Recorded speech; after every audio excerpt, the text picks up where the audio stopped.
Bonjour à toutes et à tous, merci de votre fidélité.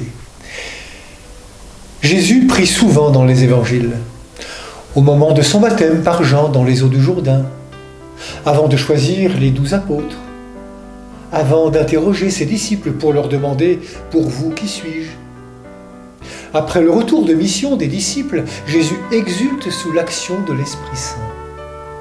Au moment dramatique de sa passion sur le mont des Oliviers, son dernier souffle sur la croix. Il reste discret sur le contenu de sa prière. Ce n'est que lorsque ses disciples, le voyant prier, osent lui demander « Apprends-nous à prier » que Jésus dévoile son intimité avec Dieu. Il leur offre alors le Notre Père, qui deviendra la prière des chrétiens du monde entier.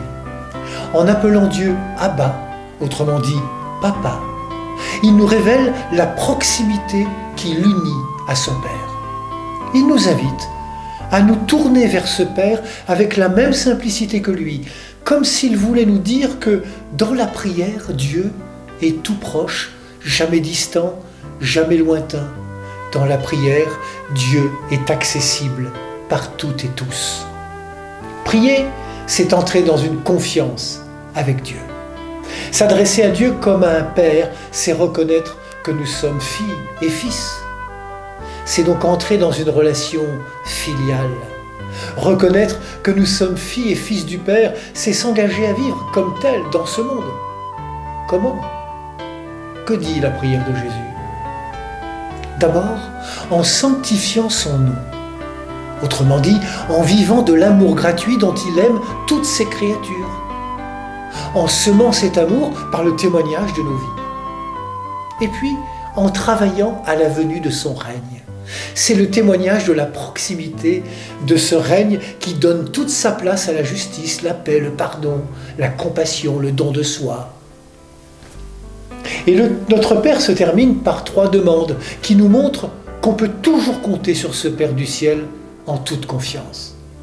Donne-nous le pain dont nous avons besoin pour chaque jour. Pardonne nos péchés.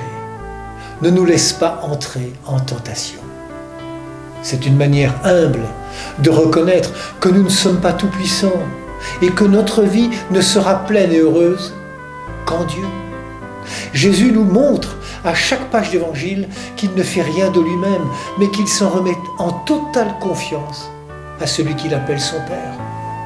Frères et sœurs, nous qui désirons être disciples du Fils, apprenons de lui cette obéissance qui rend libre et heureux. Bonne journée à toutes et à tous, prenez bien soin de vous et des autres. Toi seul.